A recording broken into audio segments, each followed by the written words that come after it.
오늘은 교회는 그의 몸이니 그런 제목으로 같이 말씀을 나누도록 하겠습니다. 여러분, 교회가 무엇입니까? 제가 짧은 기간 목회를 해가면서 느끼게 되는 것이 있습니다. 그것은 교회가 무엇인지 목회자도 바로 알아야 되고 교인들도 바로 알고 있어야 된다는 겁니다. 바르게 아는 것으로 끝나는 것이 아니라 그것을 삶으로 바르게 실천해야 된다는 것을 깊이 느끼게 됩니다. 지난 주일날 말씀드린 것처럼 여러분, 중세교회, 로마 카톨릭 교회는 유럽 전역을 지배하고 있었습니다. 가장 힘있는 권력기관이 카톨릭 교회였습니다. 그래서 부패하게 되었습니다. 심지어 여러분, 역사에 보면 카노사의 굴욕 이런 사건을 보면 황제가요, 교황 앞에 가서 무릎을 꿇고 용서를 구합니다. 세상 권력 위에 로마 카톨릭 교회가 올라간 때가 있었습니다. 그 덕분에 타락했습니다. 세상 권력을 휘두를 수 있는 위치에 오르게 되자 교회가 타락하게 되고 결국 마틴 루터라고 하는 젊은 신학자요, 또 목회자가 하나님 앞에 쓰임 받아서 교회를 개혁하는 그런 일들을 하게 되었습니다. 그가 여러 편의 논문을 쓰게 되는데요, 그 중에 중심 내용은 교회의 머리가 교황이 아니라는 겁니다. 그 당시 중세의 교회는요, 교황이 교회의 머리라고 생각했습니다. 그래서 교황이 교회의 모든 것을 정할 수 있다고 생각했습니다. 교황 무오서를 이야기했습니다. 교황은 성경을 해석함에 있어서 오류를 범할 수 없다, 그런 생각을 갖고 있었습니다. 여러분, 교황도 한 사람의 인간인데 어떻게 실수를 하지 않을 수 있겠습니까? 어떤 그런 것들을 만들어 놓고 있었기 때문에 교회가 건강하지 못하게 됩니다. 그래서 교회가 병들게 되고, 여러분, 교회가 병들게 되니까 어떻게 됩니까? 사회 전체가 병들게 되었습니다. 그것은 유럽 국가 전체가 카톨릭 교회의 영향하에 있었기 때문에 일어난 일이기도 합니다만, 여러분, 교회는요, 한 나라를, 한 민족을 지키는 횃불과 같은 그런 역할을 하게 됩니다. 여러분, 우리나라의 역사를 보십시오. 우리나라가 반만년의 역사를 갖고 있었지만 참 어두운 역사를 오랫동안 가져왔습니다.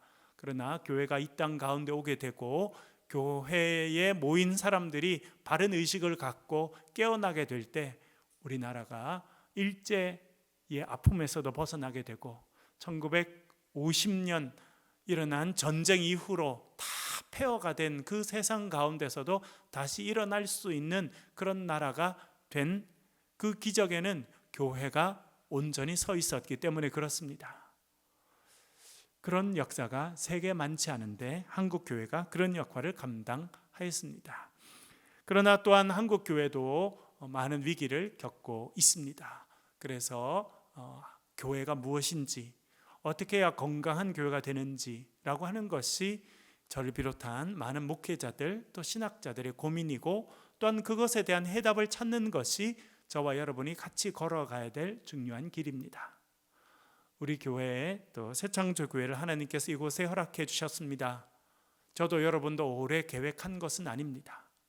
하나님께서 하나님의 섭리 가운데 이 교회를 시작하게 하시고 저와 여러분이 오늘도 그 섭리 가운데 와서 예배하고 하나님을 찬양하는 일들을 감당하고 있습니다.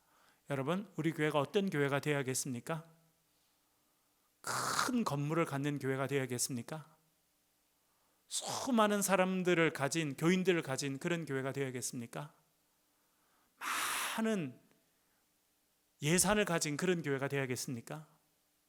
세상의 권력가들이 출석하는 그런 교회가 되어야겠습니까? 저는 목회자로서 기도의 제목은 건강한 교회를 섬기는 목사로 살아가는 것입니다. 그렇지 않으면요, 같이 병들게 되고 같이 어려운 길을 걸어가게 되기 때문에 그렇습니다. 교회는 그의 몸이다. 오늘 우리가 살펴보아야 될 중요한 주제이고 또한 에베소서에서 우리에게 끊임없이 가르치는 중요한 말씀입니다. 첫 번째는 예수 그리스도는 만물을 통치하시는 분이다, 그렇게 써두었습니다. 에베소서 1장 21절 22절 우리 같이 한번 읽어보겠습니다. 프린트물을 보시고요, 성경을 보시고 같이 한번 읽겠습니다. 시작. 모든 통치와 권세와 능력과 주권과 이 세상뿐 아니라 오는 세상에 일컫는 모든 이름 위에 뛰어나게 하시고 또 만물을 그의 발 아래에 복종하게 하시고 그를 만물 위에 교회의 머리로 삼으셨느니라. 아멘. 어떻게 보면 좀 어려운 내용일 수도 있겠습니다만 이렇게 말합니다. 모든 통치하는 권력을 이야기합니다. 권세와 마찬가지죠. 세상의 힘, 권세, 능력, 여기 능력도 힘이라고 번역하는 것이 좋을 것 같습니다. 세상을 다스리는 힘이라는 것이고요. 주권, 나라가 갖고 있는 힘을 이야기하는 것이죠. 그뿐만 아니라 이 세상뿐만 아니라, 그러니까 지금 존재하고 있는 세상의 모든 힘과 권력뿐 아니라 오는 세상에 일컫는 모든 이름 위에 뛰어나게 하셨다. 누구를 그렇게 하게 하셨다는 겁니까? 예수 그리스도를 그렇게 하셨다는 것입니다. 예수 그리스도께서 하나님께 순종하셨기 때문에 죽음의 자리에 이르기까지 하나님의 뜻에 복종하셨기 때문에 하나님께서 예수님을 부활케 하시고 예수님을 높이 세워주셨습니다. 세상의 모든 권력 위에 뛰어난 이름으로 세워주셨다, 그렇게 말해주고 있습니다. 22절에 보면 또 만물을 그의 발 아래 복종하게 하셨다라고 말해주고 있습니다. 여러분, 우리가 꼭 알아야 되는 것은 무엇이냐면 이 세상에 많은 권력들이 있습니다. 그 권력 위에 계신 만왕의 왕이 우리 주 예수 그리스도시라고 하는 것을 기억하실 수 있기를 간절히 바랍니다. 여러분, 세상의 권력은 큰 힘을 갖고 있습니다. 그렇지 않습니까? 우리나라도 최근 근래 역사에서 그런 참 가슴 아픈 그런 사건들이 많았지 않습니까? 세상의 권력으로 인해서 부당하게 고통받고 감옥에 갇혀지고 또 어려움을 경험한 분들이 많이 있습니다. 그래서 참 바른 권력이 생기는 것 중요하다, 그런 생각을 많이 하게 됩니다. 제가 늘 예를 들어 말씀드리고, 제가 미국에서 10년 정도 유학생활을 하고 목회하면서 할 때 미국 사람들이 각 대학들마다 늘 이야기하는 중요한 사건이 있습니다. 그는 홀로코스트입니다. 유태인 학살이죠. 히틀러라고 하는 사람이 독일이라고 하는 그 민족의 권력을 잡게 되고 1차 전쟁 이후에 패전 국가였고 상처를 많이 받았던, 상처를 많이 줬지만 또 패전 국가가 되면서 상처를 많이 받은 독일 민족들은 분노와 미움을 갖고 있었습니다. 그 중에 히틀러라고 하는 사람이 나타나서 우리 게르만 민족은 뛰어난 사람들입니다. 이 정도의 대우를 받을 사람들이 아닙니다. 우리가 게르만 민족 중심으로 우리가 힘을 모읍시다. 여러분 그 일에 동참하십시오라고 소리칠 때 사람들은요 열광했어요. 그래서 그 사람에게 모든 힘을 몰아주게 되고 그는 또 다른 전쟁을 일으켜서 수천만 명이 죽음을 경험하는 그런 또 다른 끔찍한 일을 이끌어가게 되었습니다. 그런데 여러분, 참 고통스럽고 참 어려운 것은 무엇이냐면 그 당시 독일 교회는 히틀러를 위해서 기도해 줬다는 거예요. 히틀러를 위해서 축복해 주었습니다. 히틀러가 이 시대에 하나님이 쓰시는 사람 중에 하나다, 그렇게 선언한 사람들도 많았습니다. 그런데 고백교회라는 데가 있었어요. 화려한 건물도 없었습니다. 많은 사람들이 모이지도 못했습니다. 그 지도자들은 나치에 끌려가서 고문을 당하고 감옥에 던져지는 고백교회라는 데가 있었습니다. 본회퍼라고 하는 젊은 신학자요 목회자는 그 고백교회의 지도자였습니다. 그는 그 세상 권력을 향해서 하나님의 뜻에 순종하라고 이야기했습니다. 하나님께서 지으신 생명은 고귀한 것이다. 그것을 인정하며 살라 이야기했습니다. 이 세상의 주인은 히틀러도 아니고 나치당도 아니고 하나님이시고 예수 그리스도이시고, 교회는 그 머리이신 예수 그리스도께 복종하는 공동체가 되어야 된다라고 이야기했습니다. 덕분에 감옥에 끌려갔습니다. 고문을 받았고 그는 교수형 당해서 인생이 끝마치게 되었습니다. 그러나 여러분, 역사는 그런 고백 교회가 있었기 때문에 교회의 거룩성이 지켜질 수 있었다는 겁니다. 무엇을 이야기하느냐면, 여러분, 세상에 권력들이 많고 그 사람들이 스스로 자기가 머리라고 하고 자기가 권세라고 그렇게 이야기합니다. 자신의 말에 복종하라, 그렇게 끊임없이 말을 합니다. 그러나 성경이 가르치고 있는 것은 이 세상의 모든 권세, 권력, 힘보다 더 위에 계신 분이 계신데 그분이 예수 그리스도다라고 하는 것입니다. 제가 학교에서도 학생들을 가르치면서 또 특별히 성경을 해석하면서 여러 가지 질문들을 하고 대답을 하게 되는데, 세상의 권력과 하나님의 뜻이 다르면 어떻게 해야 되는가라고 하는 질문입니다. 여러분, 어떻게 해야 됩니까? 참 쉽지가 않습니다. 그러나 우리가 분명히 알아야 되는 것은, 우리의 부르심 받은, 우리를 불러주시고 우리가 그 부르심에 순종한 이상 우리는 하나님의 뜻, 예수 그리스도의 뜻에 복종하는 길을 선택하실 수 있기를 간절히 바랍니다. 그것을 오늘 본문이 말해주고 있습니다. 빌립보서 2장 9절부터 11절 말씀도 한번 읽어보겠습니다. 빌립보서 2장 9절부터 11절 말씀 같이 읽겠습니다. 시작.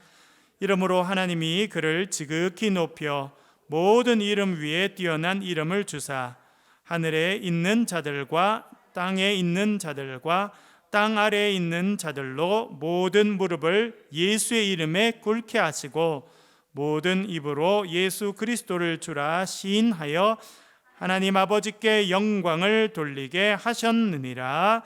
아멘. 하나님께서 하시는 일이 있습니다. 그것은 하나님의 뜻에 순종하는 자는 하나님께서 하나님의 때에 높여주신다라고 하는 것입니다. 예수님께서 이 땅에 오셨습니다. 사람의 몸을 입고 오셨습니다. 예수님께서도 뜻이 있으셨어요. 여러분, 겟세마네 동산에서 예수님께서 뭐라 기도하십니까? 아버지가 할만하시거든 이 잔을 내게서 지나가게 해주십시오. 제가 이 잔을 마시지 않을 수 있다면 마시지 않기를 원합니다 라고 하는 것이 예수님의 뜻이었습니다. 그러나 그것이 끝이 아니었어요. 뭐라 말씀하십니까? 그러나 나의 원대로 마옵시고 아버지의 원대로 하시기를 원하나이다. 그래서 예수님 그 고난의 잔을 마셨습니까? 마시지 않으셨습니까? 마셨습니다. 저와 여러분을 위해서 마셨습니다. 채찍 맞으셨습니다. 십자가에 못 박혀셔서 살이 찢어지고 손이 찢어지고 발이 찢어지는 고통을 겪으셨습니다. 엘리 엘리 라마 사박다니, 어떤 의미입니까? 나의 하나님 어찌하여 나를, 제일 마지막에 무슨 의미라고요? 어찌하여 나를 버리셨나? 여러분, 참 충격적인 표현이기도 합니다. 제가 아들로 살다가 이제는 아버지가 되었습니다. 우리 자녀들이 커가는 것을 보고 어떤 생각이 듭니까, 여러분? 아이들이 아파서 고통을 당하면 어떤 생각이 듭니까? 차라리 내가 아팠으면. 그렇죠? 그게 부모의 마음일 것입니다. 우리 하나님도 그렇지 않겠습니까? 그런데 하나님 하신 일은 무엇이냐면 십자가 위에서요, 아들을 버리셨어요. 예수님은요, 십자가 위에서 버림받으신 거예요. 하나님 아버지께. 그렇기 때문에 나의 하나님 어찌하여 나를 버리셨습니까? 라고 그렇게 외치고 있는 것입니다. 하나님은요, 십자가 위에서 예수를 버리셨습니다. 그리고 누굴 선택하셨어요? 죄인들을 선택하셨습니다. 저와 여러분을 선택하셨다는 거예요. 버림받는 것 얼마나 큰 충격이겠습니까? 제가 지난번에도 말씀을 한번 드린 적이 있었습니다만, 제가 충청남도 서산에 있는 작은 부대의 군종 목사를 할 때였습니다. 아주 열심히 있는 집사님 부부가 계셨습니다. 그분들은 나중에 재혼하셔서 아이 둘을 입양하셨어요. 아이 둘이 있었는데 그 중에 딸이 있고 아들이 있었습니다. 아들이요, 그때 한 3살? 좀 지 혼자 그냥 그 부대 앞에 교회 앞마당에 걸어 다닐 정도 그 아이였는데 얼마나 재밌는지 몰라요. 제가 교회 출근해가지고 부대 사무실이 있으면 갑자기 문을 누가 탁 열어요.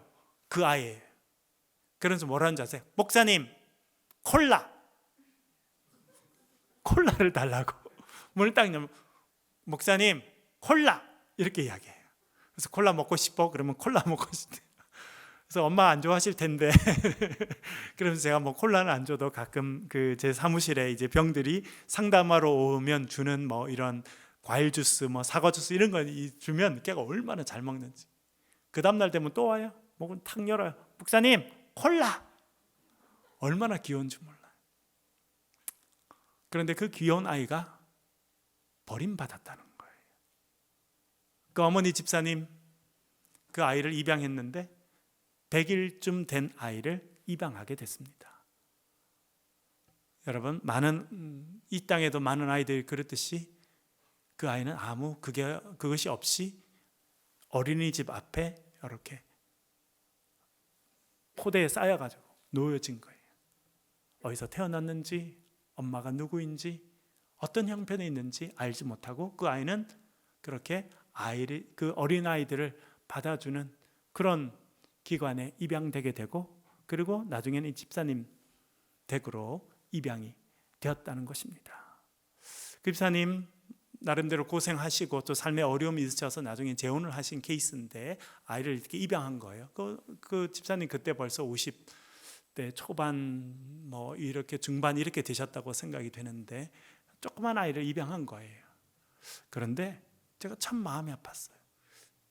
그 아이가 아침마다 와서 목사님 콜라 이렇게 이야기할 때마다 그 이야기가 생각나서 아이를 나중에 여러 절차를 거쳐서 결국 입양했을 때 한 100일쯤 됐는데 여러분 얼마나 그 아이 사랑을 쏟았겠어요? 그래서 따뜻하게 목욕도 시켜주고 또 젖도 먹여주고 장난감도 해주고 그렇게 해서 목욕도 시키고 젖을 먹여서 품에 안아서 재운다는 거예요. 그러면 아이가 잠들면 엄마도 잠들죠. 여러분 애기 키워봤죠? 애기 키우는 거 쉬워요? 어려워요? 여기 할머니도 할아버지 계신데 하루 종일 애기 보실래요? 밖에 나와서 일하실래요? 밭일 하시겠어요? 애기 보시겠어요? 밭일. 어떤 분들이 그렇게 얼마나 힘들어요, 여러분. 그분도 벌써 연세가 꽤 있으신데 그렇게 사랑을 길렀는데요, 자기가 너무 가슴 아픈 때가 있다는 거예요. 왜냐하니까 그렇게 자다가 자기도 벌떡 눈을 뜨면 걔가요 분명히 자기가 자기 품에 안아서 자기를 보게 했는데 걔는요 꼭 벽을 보고 누워있다는 거예요. 제가 너무 가슴이 아팠다는 거예요. 그러면 걔를 다시 이렇게 방향을 돌려서 안아주고 그 다음 날도요 그렇게 안고 있다가 자기가 밤에 이제 여러분 아시다시피 100일 되는 밤에도 여러 번 젖을 먹어야 되잖아요, 사실은. 그러니까 애가 젖 먹을 때쯤 돼서 깨면요 애가 벽을 보고 있다는 거예요. 참 마음이 아팠다는 거예요. 그런데 걔도 자기가 버림받았다 라고 하는 것을 알고 있는 것이 아닌가, 그 생각을 해서 제가 참 마음이 아팠다, 그 이야기를 하셨거든요. 그래서 걔가 이제 아침에 목사님 콜라 이렇게 하면 제가 두 가지 생각이 들었어요. 쟤는 참 힘들었겠다. 부모님께 버림을 받았으니, 낳은 엄마로부터 버림을 받았으니. 두 번째는요, 참 복받았다. 참 좋은 믿음의 가정에 입양이 됐으니. 지금 아마 대학생쯤 되었을 거라 생각나는데 아내랑 가끔 생각이 납니다. 그 아이가 어떻게 자랐을까 생각이 나거든요. 여러분, 예수님 버림받으셨어요. 십자가 위에서 버림받으시기까지 예수님 그렇게 온전히 순종하셨습니다.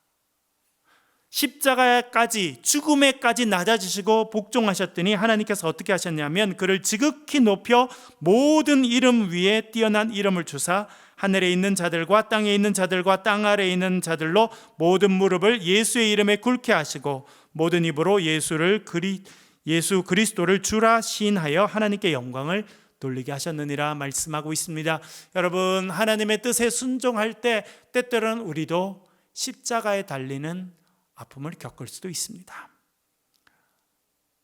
고통을 당할 수도 있고 낮아질 수도 있고 힘든 일을 경험할 수도 있습니다. 그러나 하나님 뜻에 늘 순종하며 살아갈 때 하나님께서 언젠가 우리를 세워주시고 우리를 높여 주실 줄로 믿습니다. 하나님 뜻에 온전히 순종하신 예수 그리스도, 십자가에서 버림받으시기까지 순종하신 예수 그리스도를 하나님께서 높여주셨는데 어떻게까지 높여주냐면 하늘에 있는 자들과 땅에 있는 자들과 땅 아래에 있는 모든 자들이 예수의 이름에 무릎을 꿇게 하셨다. 그것은 무엇이냐면 예수님을 구세주로 고백하게 하셨다라고 하는 것입니다. 여러분, 하늘에 있는 자들 누굴 말합니까? 천상의 존재들을 말합니다. 땅에 있는 자들은 저와 여러분이죠. 땅 아래에 있는 자들은 누구예요, 여러분? 이스라엘 백성들은 게헨나라고 하는 단어를 쓰고 생각하고 있었습니다. 우리말로 하면 지옥입니다. 지옥. 그러면 지옥은 어디 있느냐? 여러분, 지옥이 어디 있을까요? 지옥 어디 있어요? 네? 예. 옛날 사람들은, 특별히 이스라엘 사람들은 지옥이 땅 아래에 있다고 생각했어요. 땅 아래. 그렇게 했나라고 불렀습니다. 그래서 죽은 자들은 땅 아래에 가게 된다 라고 생각했는데, 그래서 그런 표현이 나오는 겁니다. 하늘 위에 있는 자들, 천사들도 마찬가지고 이 땅에 있는 살아있는 자들도 마찬가지고 심지어 죽은 자들도 다 모든 입으로 예수님을 구주라 시인하게 하셨다, 그렇게 말씀하고 있습니다. 여러분, 저는 보니까요, 이것이 복음의 내용이더라고요. 복음의 내용은 무엇이냐면 하나님께서 예수 그리스도를 온 세상의 통치자로 세워주셨다라고 하는 것입니다. 그리고 우리를 하나님의 자녀로 불러주셔서 우리가 누구의 통치를 받는 사람들이 되게 하신 거예요?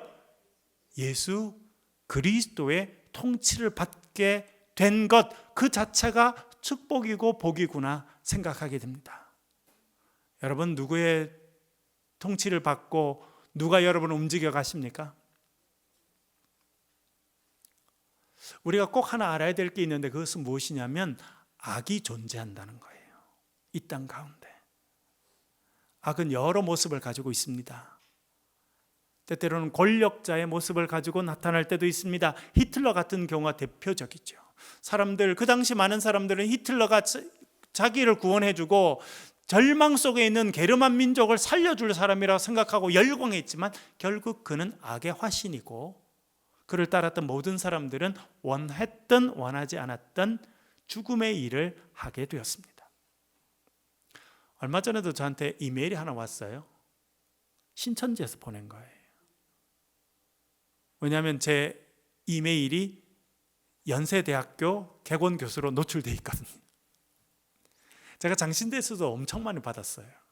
왜냐하면 대학들은 그 교수들 이메일을 오픈해 공개하게 돼 있거든요. 그래서 뭐 우리 교회에서는 그걸 좀 하지 않겠지만 제가 연세대학교 여러분 거기 연합신학대학원 대학원 그 홈페이지 가면 제가 개공 교수로 돼 있고 이메일이 돼 있어요. 그래서 책으로도 여러 편 받았어요. 보통 그 내용은 이만희를 찬양하는 거고 우리 보고 회개하라, 이런 내용이에요.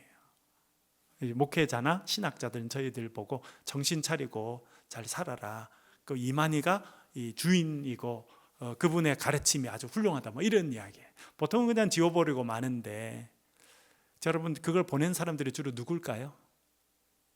20대 젊은이들입니다. 거의 100%. 우리 교회 전화로 오면 우리 교회 쓰는 핸드폰에 번호가 남거든요. 저 전화하는 사람은 다 젊은 애들이 많아요. 자기 신상을 밝히지 않고 여러 가지 이야기를 합니다. 요즘에는 참 의심이 많이 돼요. 그 중에 하나, 제가 보통은 지워버리고 마는데 쭉 그런 내용을 자기가 누구고 뭘 어떻게 하고 쭉 이렇게 써놔서 제가 그랬어요. 본인은 이렇게 하는 것이 선한 일이고 심지어 하나님의 일을 한다고 생각하고 있겠지만, 이만희를 선전하는 게 하나님의 일을 한다고 본인들은 생각하고 있는 거예요. 그러나 이렇게 하는 것은 생명을 살리는 일이 아니라 죽음의 일을 하는 거라고 하는 것을 알게 되시길 바라고, 거기서 이런 일들을 더 이상 하지 않길 바란다, 제가 이렇게 써서 보낸 적이 있었습니다. 여러분, 참 심각한 일이잖아요. 우리 젊은이들이 대학도 그만두고 직장도 그만두고 집도 뛰쳐나가서 하는 일이 뭐예요? 어떤 한 사람을 신이라고 믿고 선포하고, 또 그거를 목숨을 걸고 막 대학 교수들에게, 목회자들에게 전화하고 편지를 보내고, 우리 교회도 편지도 오고 그래요. 그게 모든 인생을 쏟아붓고 있는 일인 거거든요. 왜냐하면 그들의 정신을 이만희 혹은 나쁜 그런 사상들이 붙잡고 있기 때문에, 자기는 선한 일을 한다고 생각하고 있지만 결국 악한 일이 되지 않아요. 여러분들을 다스리시고 통치하시는 분이 예수 그리스도이시고 예수 그리스도의 영이신 성령님이 되실 수 있기를 간절히 바랍니다. 성경은 그것을 이야기하고 있는 것입니다. 하나님께서 예수 그리스도를 높여주셔서 그분이 모든 생물들, 살아있는 모든 권세자들, 인간들 가운데 왕으로, 통치자로 세워주셨다라고 하는 것입니다. 예수님이 저와 여러분, 우리의 삶의 주인이 되는 역사가 함께 하시기를 간절히 바랍니다. 그리고 그분은 어떤 분이시냐? 또 더 읽어보겠습니다. 22절, 23절 우리가 읽어보겠습니다. 에베소서 1장 22절, 23절 같이 읽겠습니다. 시작. 또 만물을 그의 발 아래에 복종하게 하시고 그를 만물 위에 교회의 머리로 삼으셨느니라. 교회는 그의 몸이니 만물 안에서 만물을 충만하게 하시는 이의 충만함이니라. 아멘. 예수 그리스도, 그분은 교회의 머리라는 겁니다. 처음에 말씀드렸죠. 중세 교회는요, 교회의 머리를 교황이라고 생각했습니다. 인간을 교회의 머리로 세웠기 때문에 필연적으로 교회다운 모습을 잃어버릴 수밖에 없고 개혁될 수밖에 없는 그런 역사를 반복했다라고 하는 것을 알게 됩니다. 여러분, 교회의 머리는 오직 예수 그리스도라고 하는 것을 기억하실 수 있기를 간절히 바랍니다. 대단히 상징적이죠. 그래서 우리는 누구의 뜻을 따라 살아가야 된다는 것입니까? 예수 그리스도. 여러분, 머리가 하는 일은 뭡니까? 저도 전문가가 아니라 잘 모르겠습니다만, 머리는 우리 몸을 움직이는 역할을 하게 되는 거예요. 그렇죠? 손을 움직여서 컵을 잡으라고 이야기하는 것도 다 머리에서 시키는 일이고, 발을 움직여서 어디 가라고 하는 것도 머리에서 하는 일입니다. 그래서 우리 몸이 다 질서가 있으려고 하면 머리가 그것을 다 통제해 가야 되거든요. 그래서 우리 교회가 건강한 교회가 되려고 하면 예수님만이 머리가 되어야 할 줄로 믿습니다. 또한 이렇게 말합니다. 교회는 그의 몸이니 라고 말해주고 있습니다. 교회는요, 거룩한 곳입니다. 참 질문이 많아요, 이 부분에 대해서는. 여러분, 교회 자체가 거룩합니까? 거룩하지 않습니까? 교회는요, 거룩한 곳입니다. 왜냐하면 예수님께서 머리가 되시고 교회가 예수님의 몸이시기 때문에 그렇습니다. 그런데 이 몸된 교회가 많이 상했어요. 우리 몸이 어떨 때 상처를 입기도 하고, 원하지 않지만 암덩이가 생겨서 그것이 몸에서 자라서 우리 몸을 힘들게 하고 어렵게 만들듯이, 교회가 한편으로는 병이 들었다, 그런 생각들을 하게 됩니다. 대표적으로 중세교회가 그렇게 병들었기 때문에 루터와 칼뱅을 통해서 그 교회가 대대적인 수술을 받게 됐지 않았습니까? 지금 우리 교회도 그런 위기 가운데 있다고 생각이 듭니다. 교회가 건강성을 많이 잃어버렸어요. 왜 그래요?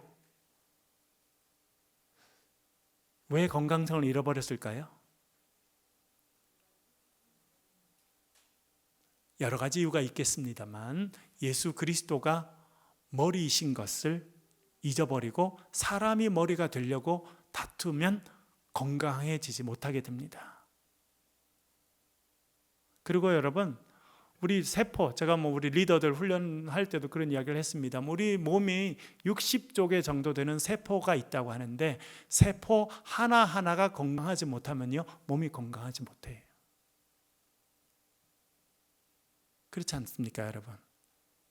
우리의 몸의 일부의 세포들이 상하게 되고 병들게 되고 그 병든 세포가 모이게 되면 그것이 결국 암덩이가 되는 거거든요. 그래서 우리 교회가 그리스도의 몸이라고 하는 것을 우리가 늘 기억해야 됩니다. 그래서 교회는요, 거룩한 공동체고 날마다 다시 태어나서 거룩해져야 되는 공동체라, 그렇게 말씀드릴 수 있겠습니다. 그래서 저와 여러분에게 맡겨주신 사명은요, 우리가요 거룩한 교회를 교회답게 만드는 것이고, 큰 교회나 화려한 교회, 어떤 세상의 권력자가 있는 그런 교회라기보다는 건강한 교회가 되는 것, 그것이 저와 여러분의 사명이고 목표라고 하는 것을 기억하실 수 있기를 간절히 바랍니다. 그걸 위해서 우리가 기도해야 되고 그걸 위해서 우리가 몸부림쳐야 합니다.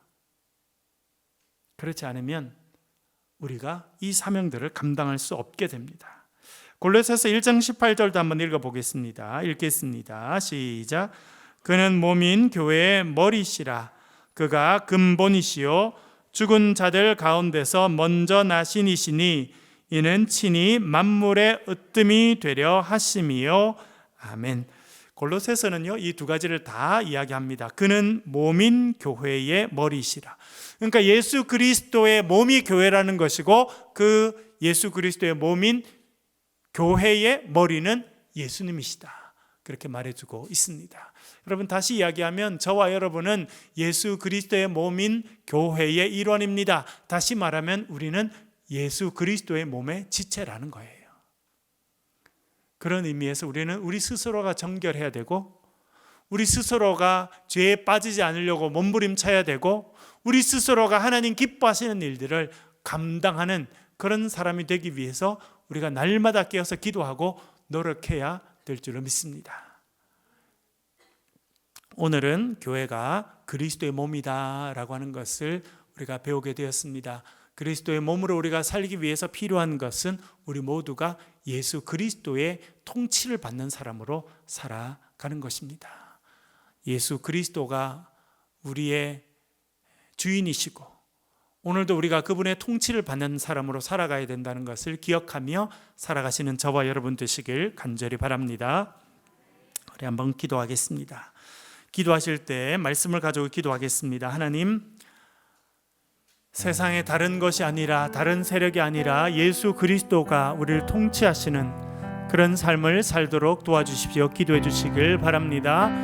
내가 다른 세상의 유혹에 넘어가서 세상에 이끌리는 대로 가는 것이 아니라 성령의 인도함을 받으며 예수 그리스도가 내 삶의 주인이 되는 그런 삶을 살게 해달라고 기도해 주시고, 우리 새창조 교회를 위해서 기도하겠습니다. 하나님, 우리 교회가 정말 하나님께서 주인이 되시고 예수 그리스도께서 머리가 되시고 그리스도의 몸인 교회라고 하는 것을 기억하고 건강한 신앙의 공동체로 성장할 수 있도록 주님 도와주십시오. 이 기도 제목을 가지고 한번 기도하겠습니다.